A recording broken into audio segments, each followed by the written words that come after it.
The highlight of the trip, though, is I did get laid in Hawaii. Hey! AKA, they put the flowers around my neck. All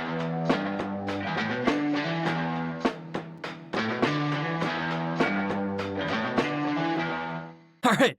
Hello, everyone, and welcome to episode 7 of Not Top 25, a very special episode considering the regular season is officially wrapped up in college basketball, and boy, what a roller coaster of a season it's been. Very top heavy, a lot of opting out due to NIL, and a lot of bubble watch, and a lot of hot takes thrown out throughout the media. Wearing this Auburn hat immediately comes to mind as Bruce Pearl's been on one hell of a PR run recently defending his son. And I'm also just now returning back from Hawaii. Unbelievable trip. Just a little life update for everyone, I guess, as we ease into the hoops talk. But yeah, man, the Rainbow Warriors out there in Hawaii are the talk of the town. And I'd also like to give a shout out to Skydive Hawaii for giving me the time of my life. I tried to shout out the podcast as I'm like free falling in front of the ocean and all that stuff. They couldn't pick it up, but still unbelievable experience. And Hawaii, I highly recommend going to Honolulu if you haven't. What were those views like, Trey? Beautiful. Paint me a picture. Paint me a picture, please. When you're going up the plane, like you kind of, or at least I just zoned out. Like the entire time as I'm going up, I'm thinking to myself, like, okay, if Kentucky were to win here, we get the 4 seed in the SEC tournament. And then they just tap you on the shoulder. You're like, oh, shoot, you got to now fall out of a plane like 20,000 feet in the air. But yeah, man, it's as beautiful as you can imagine. I mean, you've done it. That first like 10 seconds of plummeting out of the sky is a surreal experience. And glad I was able to do it. Beautiful scenes all around it. Glad I was able to get that out of the way. And now we can focus on hoops. How was your weekend and past week? Bro, it's been good. I've just been, staying on the grindstone with work and, trying to come up with skit ideas, for the socials and stuff like that. That is one thing I'd like to add. We are now up to 1.5 million views on our Instagram in the last 30 days, and we have gained a total of like 800 followers over the last month. So thank you to everybody who supports all of the socials, other than the podcast. And it's only up from here. So thank you all for the support and keep it coming. Yeah, man. It's we got a lot of motion on Instagram right now. Feel free to follow us on TikTok as well. I feel like once we hit, let's say, I think a good numbers on combined, if we reach 3,000 combined between those two, I think that's when we can lean into the X territory. Really want to focus more in on the reels and stuff, and then we can go more breakdown on X and all that. And continue to post podcast clips. You finally came to your senses and ruffled some feathers about the Cam Boozer take, but I mean, I think from the time of that recording till now, you have a lot more people following your wave on that. I mean, just watch the film. Watch a Duke game. It's plain and simple, bro. I mean, he can do everything that a basketball player is supposed to do, and he does it at an elite level. I'm not going to say much more because I just feel like I'm going to get pooped on for it, if you will. But, I mean, you know how I feel about him, and you know how I feel about Duke as a whole as a team this year. I have I want to get into some conference championship predictions and just stuff that has already happened, for as far as the mid-major teams. There's 5 teams that have already clinched their spot in March. The Queens Royals won the ASUN. They beat Central Arkansas in overtime 98-93. Congrats to them. I think this is their first appearance ever in the Big Dance. So congrats to Queens. The High Point Panthers won the Big South. They beat Winthrop 91-76. They have a guy. High Point has a guy. I forget his name. We will remember his name. He has only taken 4 2-point field goals this year. Every other shot he's taken has been from 3-point. He's like taken 300 3-point field goal shots this year, and he's only taken 4 2-point field goals. This may be the 2026 edition of Jack Golke. Keep that guy the hell away from Kentucky. That's exactly where I'm getting with that, man. So it's going to be interesting. I'll look his name up, and we can flip it into this. But, yeah, that's a name to remember. Northern Iowa, they beat UIC to win the MVC tournament. Congrats to them. I always like when Northern Iowa's in the tournament. Yeah, man. It's immediately comes. Was that Ali Farouk Manesh beating Kansas? Is that Northern? Yeah. It was. The Long Island Sharks clinched the NEC, the Northeast Division or Conference. And then our very own here in Nashville, the Tennessee State Tigers clinched, and they won the OVC. They beat Morehead State 93-67. Wow. But Nolan Smith is their coach, and I look forward to seeing who they match up with in the first round. They might be able to, really compete with one of those 1 or 2 seeds. So we'll see. It's a parade inside my city. And speaking of a parade inside Nashville, Vandy took care of business against Tennessee. That was a fun watch. Tyler Tanner, man, he is a fun watch. He is truly I think he'll be first team all SEC. Yeah, man, he's great. And he's been great all year. And another guy who really doesn't get that much recognition, but I feel like is more their motor guys, Duke Miles. He's elite on defense, man. I think he averages close to 3 steals a game. feel like every time he's in the game, he's just causing problems on the defensive side. You know, as we were watching that Vandy Tennessee game, we were sitting on the same couch, and I kept looking over to you. You got a little tense there at the end of that Louisville game. I'm not gonna lie, you did the old Irish goodbye upstairs to turn it on, being a circle of Kentucky fans, which I don't blame you. But yeah, feel free to promote your cards real quick. Big road win. I think that is y'all's first ranked road win in like since before I hit puberty, if I'm not mistaken. No, since 2020. So yeah, kinda. Oh, okay. So I walked right into that one. But the floor's Um, yours. no, but anyway, yeah, that was a good win. We really, really, really needed that after losing to UNC without Caleb Wilson and Clemson on the road last week. I was glad we were able to pick up that win. That's good momentum going into the conference tournament. We're probably going to end up playing them again in the quarterfinals, which I'm perfectly fine with that matchup just because Duke is on the other side of the bracket. So, say if we beat Miami, we'll probably have to play Virginia in the semifinals.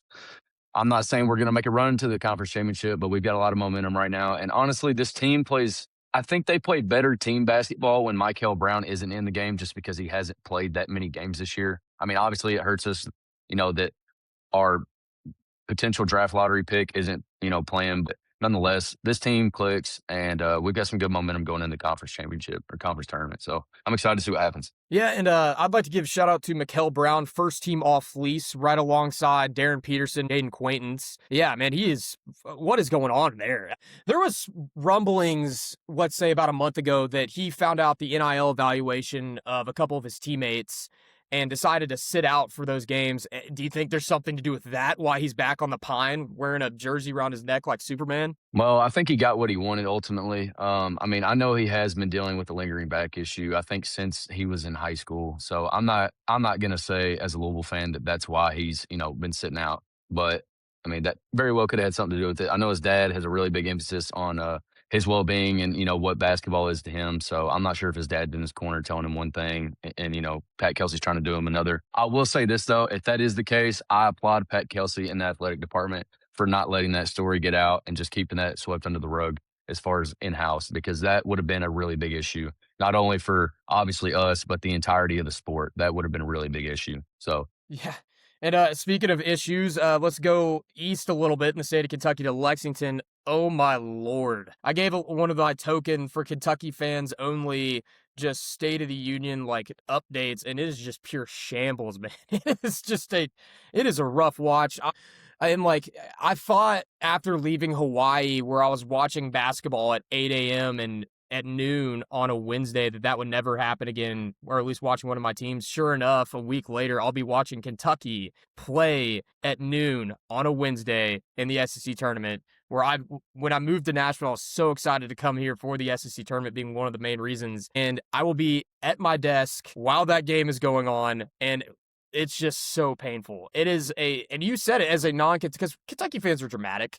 I mean, we're like the schoolgirl that, I don't know, that forgot to wear her makeup one day and just flipping out. I don't know. Probably got a better comparison. I don't know. We're a high maintenance fan base, for lack of better terms. without a doubt, Yeah, and you said it. You're like, I don't think Pope's the guy for you all. No, and I mean, with all due respect, I know he's a great basketball coach. Y'all had a great year last year, but I mean, just y'all are Kentucky, man. I mean, if y'all don't fix something soon, there's going to be a lot bigger problems, and you're going to start, seeing a lot of people just not as bought into the program, which I don't think will ever be that big of a problem just because you're Kentucky. You're a huge brand, but I think as the fans and the people who work for the athletic department, it shouldn't be okay for y'all to have 12 losses in one year ever. 4 straight years of 10-plus losses. Some other blue bloods throughout college basketball. Tobacco Road was once again game day. Pretty lame pick by Billis, Greenberg and company. Once again, just they have the laziest game day picks. I feel like college basketball game day, they use all their SEC picks during football. So they're like, all right, any chance we get to go to Durham or Chapel Hill, let's go. And they picked Right. an absolute snoozer. I mean, to what expected, though, without Caleb Wilson. I mean, the first edition of that rivalry this year was a classic, but this one, I mean, everyone knew that game was going to be a rout. And Yeah, sure enough, I it mean, was. North Carolina, they played competitive basketball for the first half, and that honestly surprised me because I just thought Duke was going to come out and just whip their ass from the get go. But I mean, Seth Trimble kept them in the game, and Henry Visar is a really good big. So I mean, they complemented each other well in that first half. But nonetheless, I mean, it's Duke, man. This is one of the best teams I think they've ever had, and they had the best player in the country. as well. So it's just hard to beat a team like that in general, you know. But nonetheless, Caleb Wilson is out for the rest of the year. That came out, I think, earlier this week. That's a big blow for them going forward into the tournament and, you know, hoping to make a deep run. And a big blow to college basketball fans all around. I saw this clip of someone breaking down Caleb Wilson. And it was the most obvious NBA comparison ever. And I didn't realize that. He is very identical to Kawhi Leonard if you watch him play. Yeah, I've seen Jermaine O'Neal. I think he's a little bit more. I mean, Jermaine O'Neal was an all-star. He was really good on the Pacers, but I think he's a little bit more, I'm not going to say athletic, but quicker than Jermaine O'Neal was. I think he plays a lot like young Chris Bosh, to be honest. I think they have a similar, you know, size and stature. He's a rebound merchant. He loves going up and getting rebounds. He can dunk the ball, you know. I mean, he's got a high motor. I think he's more like a young Chris Bosh or like a Kevin Garnett than anyone I saw else. KG a lot too. Yeah, I think those. Go ahead. Oh no, I was just saying that the way he, like, you know how Kawhi Leonard, the big hands, can play in the mid range. Caleb Wilson can do that. Yeah, but I hate to see that he's hurt because I thought, you know, they would have a pretty good shot of going deep into the tournament this year. Yeah. And then I'm wearing the Auburn hat. I feel reluctant not because Auburn randomly has been in the basketball media. I mean, all the bubble teams sort of get put in a spotlight this time of the year, and Auburn had a chance to really cement their foot in the NCAA tournament. And Steve-O and company laid a fat egg as Steve hit up Moore's Mill afterwards, probably to wipe that one off. That was a rough one in T-Town. My goodness. I mean, this Auburn team is night and day from what we saw last year. Yeah, well, not even to mention, like, Bruce Pearl's just been on a tangent in the media as well, talking about Miami, Ohio, and how they shouldn't get in even if they lose one game, and just, you know, saying that his son was 100% a Nepo hire. I'm like, gosh, Bruce, like, somebody take a microphone away from that guy. Yeah, and he's still an ambassador for the university, and they got his ass too by saying a couple of years ago he was giving Stephen A. credit for calling out Bronny being a nepotism draft pick, saying, right on you, Stephen A. And then sure, a couple years later, Steve's nepoing his way to an NIT bid. Auburn could still, like, finagle a couple wins in the tournament. Doubt it, but I mean, we shall see. You brought up Miami of Ohio, undefeated season. Still, it's so weird. It's obviously the Wichita State team that was a G5 team that went undefeated over a decade ago. They went to the Final Four a year before, so there was no debate on whether or not they were legit. This Miami of Ohio team, man, I don't know. They just find weird ways to win. I feel like a lot of their wins are fluky against bad teams. Do you think if they lose in the conference tournament, are they a tournament team? I think it would be bad for the sport if you didn't put them in there. I mean, you have to reward those teams that have a good record, regardless of how bad their strength of record is. I know their coach talked earlier in the season about how they tried to schedule some big Power 4 games, and it just didn't work out. So the fact that they tried shows me that they were willing, you know, to at least be competitive with schools who are obviously way bigger and have way better players than them. But I think you had to reward them even if they don't win their conference tournament. They have like 35 wins. Plus, I mean, it'd be cool for the sport. You know what I mean? Now, do I think the committee's going to go in there and give them like a 7 seed if they win their conference tournament? No, absolutely not. I think they're locked at an 11. And I don't even think they should have to be in one of the 11 seed playing games. I think they've earned their spot to go dancing. So that's kind of my take on it. I will say the only thing that I can really see as a counter argument or devil's advocate to that is they are 0-0 in quad 1 games. They don't have a single quad 1 game. And I know the committee likes to take into account, like, you know, the quad 1, the quad 2 wins. I mean, it just goes back to my point originally. They tried to schedule quad 1 games. They couldn't get it done. You had to reward them for what they've done so far. And I agree with you. It would be somewhat bad for the sport because part of the fun of March Madness is figuring out new heroes that you haven't seen on national television all year. Like, I've been getting sent all the Golke and Eater BS from my March Madness reel I posted on Instagram. I mean, no one would know who those guys are if they didn't make it to the dance. So, like, if you go 31-0 in the regular season, I do believe, despite their very easy schedule, they deserve a spot if they were to slip one in the conference tournament. And I guess the team that would be their counter would be the Auburn Tigers. And I see where Auburn's coming from. I mean, they probably have the best win out of any bubble team, and that is at Florida. But, man, Auburn slipped some terrible ones, losing to Ole Miss at home, losing to, pick your Mississippi State. I mean, those outweigh good wins at the end of the day. When they continue to add up. And also, I will say, like, every good team has a bad night. Like, UConn just lost to Marquette. They were terrible. So, not that win for Auburn isn't as impressive. It's just I think there's some teams out there that are probably more deserving, and y'all should have capitalized on some of your other opportunities earlier this year if you wanted a legitimate shot. Well, yeah, I mean, Auburn also beat St. John's early on, but still, I feel like from a viewership point too. I mean, let me paint you this picture, right? Miami of Ohio loses one game, they get put at like a 13 seed. They play a 4 seed Kansas, and Darren Peterson's doing his whole stick. Miami of Ohio is a 13 seed versus Kansas at the 4. I mean, that's must-watch TV. That could be the end of Bill Self's career as well, because there's rumblings he might retire. But whatever game Miami of Ohio plays in, especially if it's against a blue blood, I'm watching. Yeah, absolutely. I think, I mean, it only makes sense. You know, they've had so much media presence here over the last week or two. I mean, they're they're going to get eyeballs regardless of where they get selected in the tournament. You're talking about Auburn. Do you want to roll into the SEC tournament, and then we can break down some of these other conference tournaments? Absolutely, yeah. Let's go and get rolling on the conference tournaments, and might as well just start at home base, Nashville. It will. I mean, Auburn and Kentucky are probably two of the most traveling fan bases in the SEC, and they will be playing on Wednesday. But so I guess the city will be started to flood on that day, Mm-hmm. which should be unique. But let's kick things off. Who would you say your winner is? Because I feel like there's a very easy answer as at the moment. I mean, after watching them play over the last few weeks, I think Florida is the clear runaway favorite. So if I had to choose today, just looking at the bracket now, I would go Florida. My dark horse to make a deep run, though, is Georgia. Georgia at the 7. I mean, if they give Alabama a good game, I really think they could make a run to the conference championship. So I'm going to pick Georgia as my dark horse, and Florida as my overall winner outright. I could see that championship game, a 7 seed Florida playing against a 1 seed, or excuse me, other way around, 1 seed Florida, 7 seed Georgia. But yes, I agree with you. I do think Florida will be cutting down the nets in Nashville. I also still stand by my take. It's such a feel that a 1 seed or 2 seeded Florida will suffer defeat in the round of 32. I'm going to stand on business with that one. I mean, there's no turning back. Yeah, I mean, it's not out of the cards. I mean, they've been playing great, but I will say Boogie Flynn looks like he's really coming into his own. I think he's stepping up to be the player that they needed him to be all year. So that's not helping your case, but nonetheless, guard play wins in March. If they play a good team that's got sound guards, they're going to give them a good game. I guess So the we'll see. only issue would be for Florida, if you think about it. They're a terrible traveling fan base. Kentucky is the best traveling fan base in the SEC.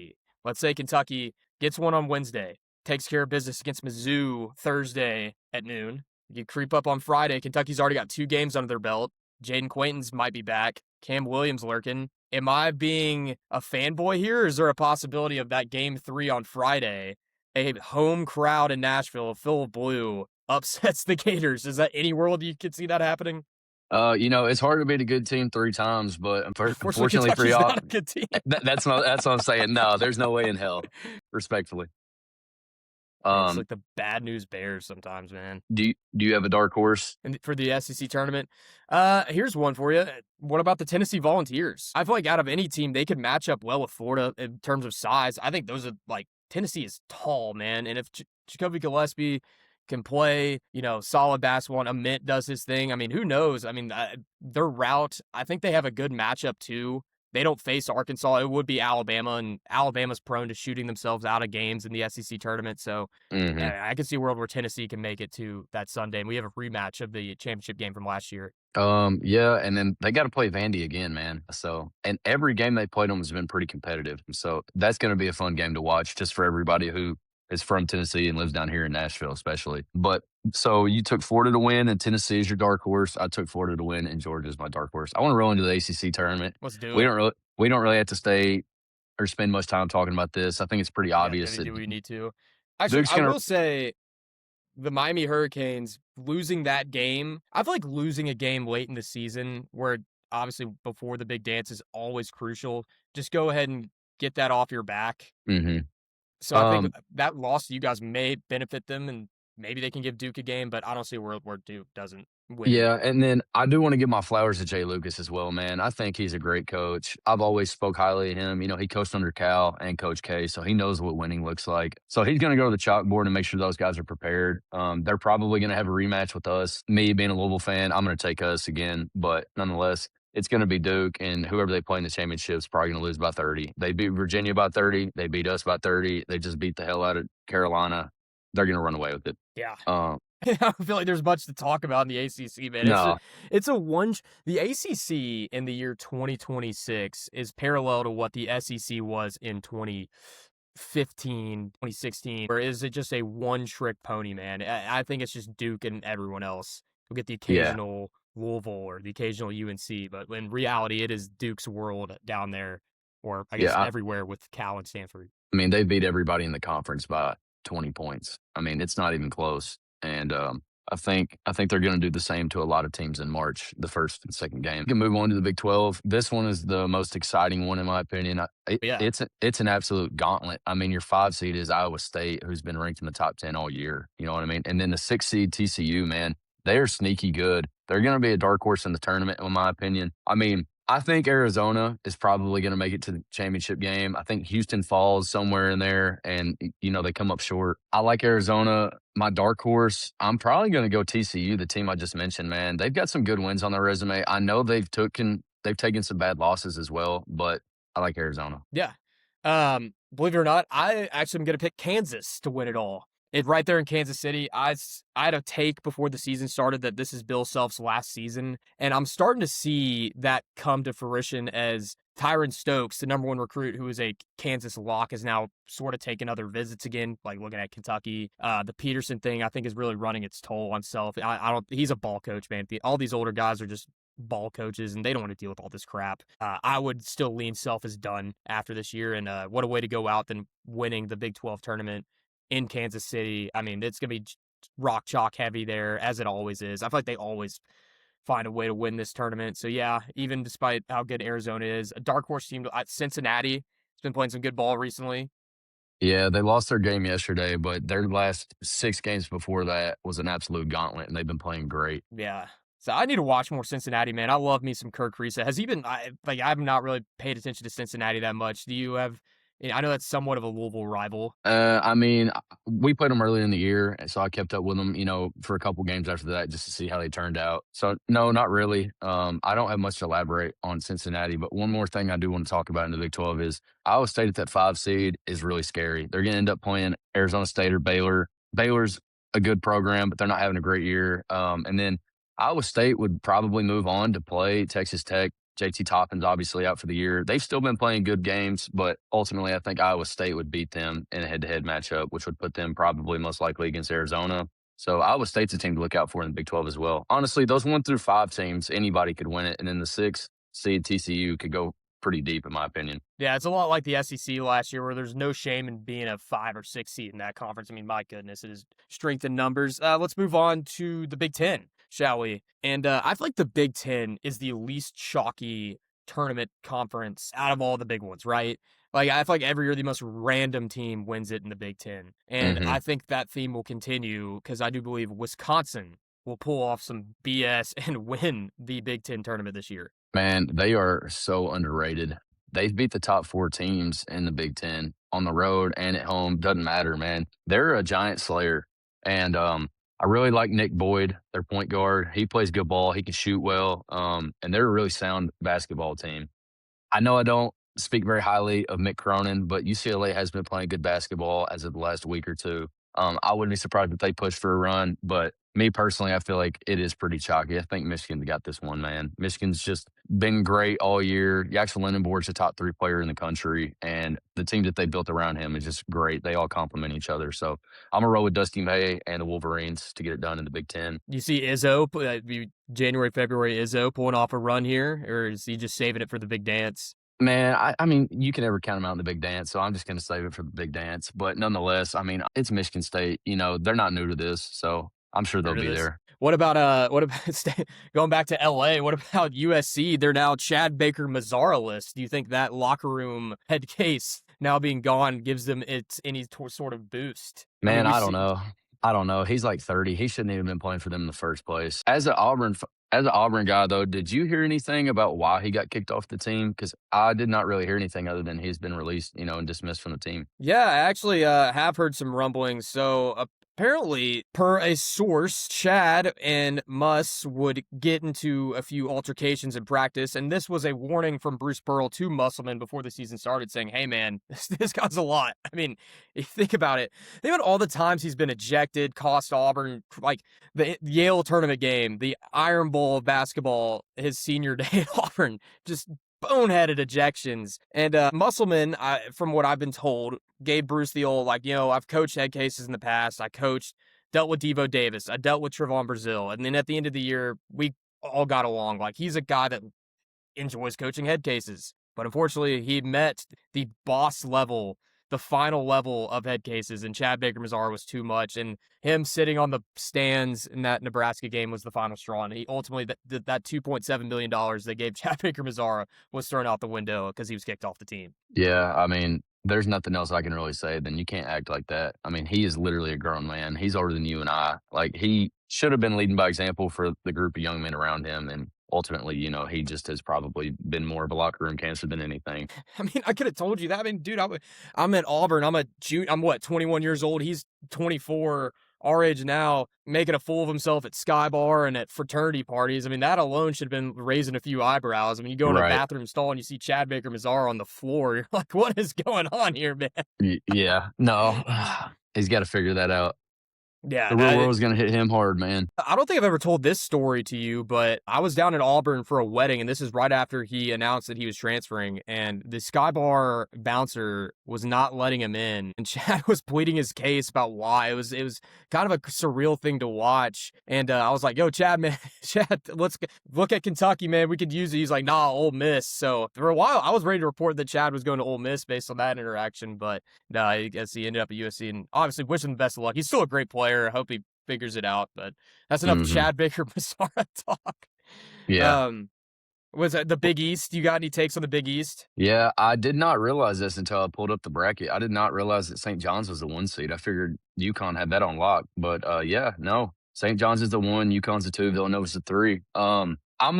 This is a hot take, but my conference championship for the Big East, the matchup is going to be St. John's versus Villanova. I think Villanova upsets UConn. They had a horrible loss to Marquette yesterday, and Dan Hurley, I know how he is. I just feel like they're going to save themselves probably for the tournament, and I feel like Villanova has been rolling.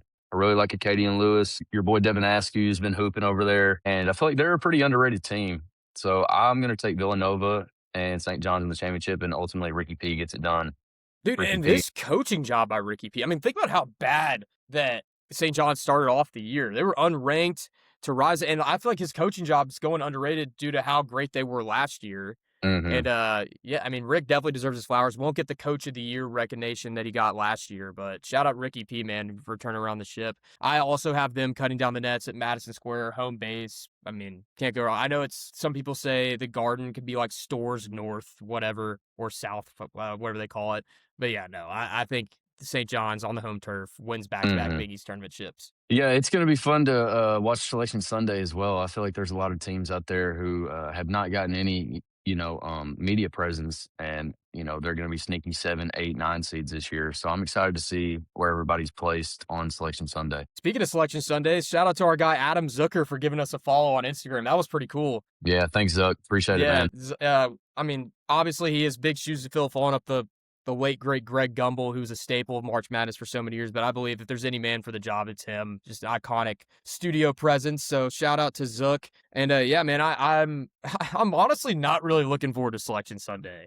I don't know Yeah, why. that's understandable.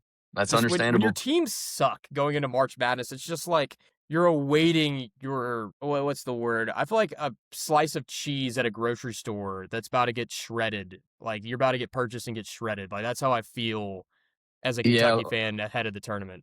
well, that's how it was last year, man. I got all the wind taken out of my sails. We were 11 in the AP poll going into Selection Sunday, and they put us as an 8 seed. Obviously, I think that was the right spot for us, being that we lost to Creighton round 1. I mean, just that hurt my feelings, and I'm hoping it's not the same case this year. I think Louisville will end up being a decent 6 seed, but you never know.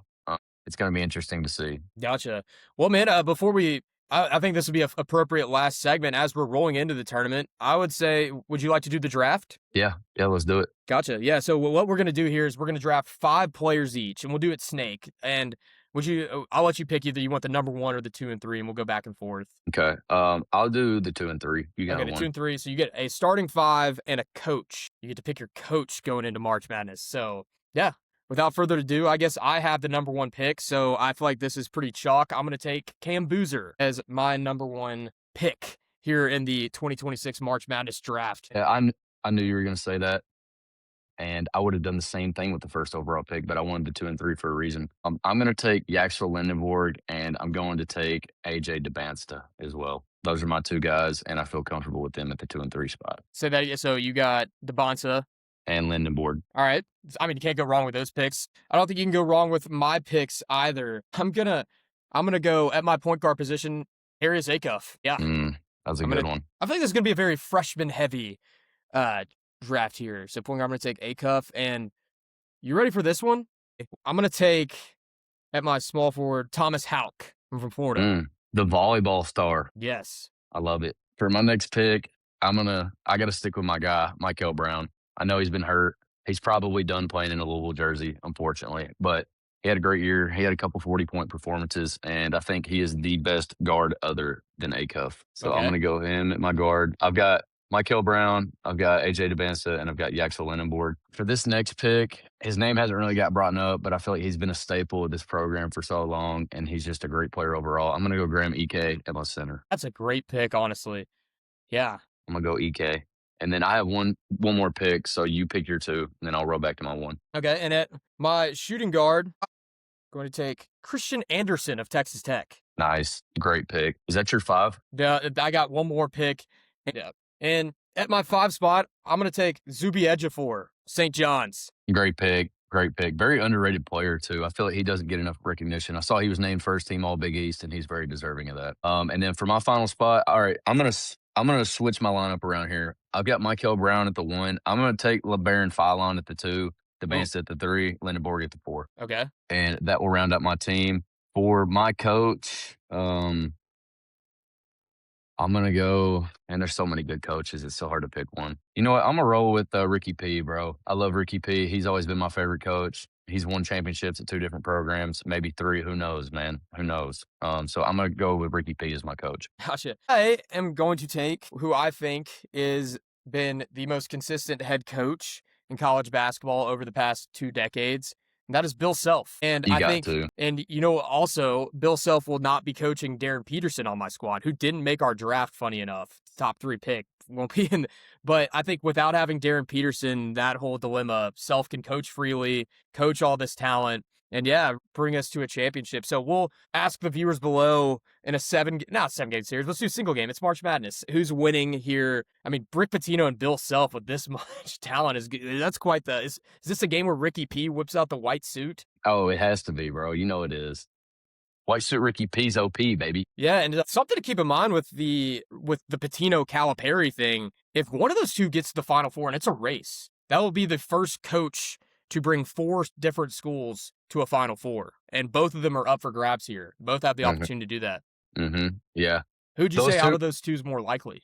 Man, I'm gonna have to go with. I think Arkansas has the better team. I really do, but I feel like it's going to be the same song and dance it has been for him since 2019. You know what I mean? I just think St. John's is better coached, and they'll probably get the better draw, and I think they'll ultimately be a higher seed. So their path to the Final Four would probably be easier than Arkansas's draw. Man, I love Acuff enough. I just think if you have a guy like him on your team, you can win any game, even when you're playing a guy like Cam Boozer. Like, if they played Duke again, they played Duke in Chicago on Thanksgiving, gave them a game. I think that was, I remember it was like 11.5 spread. I'm like, no, this is a game Cal loses by 3. And sure enough, I think that's around where it was. But yeah, I could see Arkansas. And Arkansas, even before Cal got there, is randomly pulled off some March upsets. Like they beat Kansas when they were a 1 seed with Devo Davis and those guys. And then the COVID year, they got to the Elite 8, beat Gonzaga 1 year as a 5. So yeah, Arkansas, they've really been a second weekend team since the start of COVID, and that's gone under the wraps. And that's also all you jackass Arkansas fans that give us crap all the time. And this is I'm going to go turn this around, put on my Kentucky hat. Idiots are always like, we made it to the Sweet 16 more than y'all this decade. We're pig. I'm like, hey, jackass, guess who our coach was when we weren't doing it? Yours. So that's why we didn't want him. You idiots. Yeah. Yeah. All that Walmart money. Yeah, dude, I'm defending Kentucky fans there because like they're always like, well, Kentucky hasn't been the same since COVID. Yeah, no shit. That's why we wanted Cal gone. And we just hired the wrong guy. Well, you got any hot takes before the tournament? No, I don't. I'm just excited for Selection Sunday. That'll probably be our next episode, and we'll address big tournament time then. Yeah. Well, that's a good conference tournament preview. We're going to try our best to be on Broadway for the SEC tournament, considering our work schedules. Definitely going to go down there at some point, hopefully to run into a few fans, maybe do a few interviews, ask a few trivia questions. And yeah, with some March Madness themed trivia, of course. Looking forward to that. So comment down below where y'all will be on Broadway, all you SEC fans, and hope all the bubble teams figure it out, I guess. You got any closing remarks? Best wishes to all the fans at this time of year? I'm gonna say congratulations to Queens on their first ever tournament appearance. Congratulations to them on clinching the ASUN. Let's go, Queen Royals. I'll be rooting for y'all. Let's go. Well, yeah, thank you guys, and we'll see you next time. Thanks for tuning in. See y'all.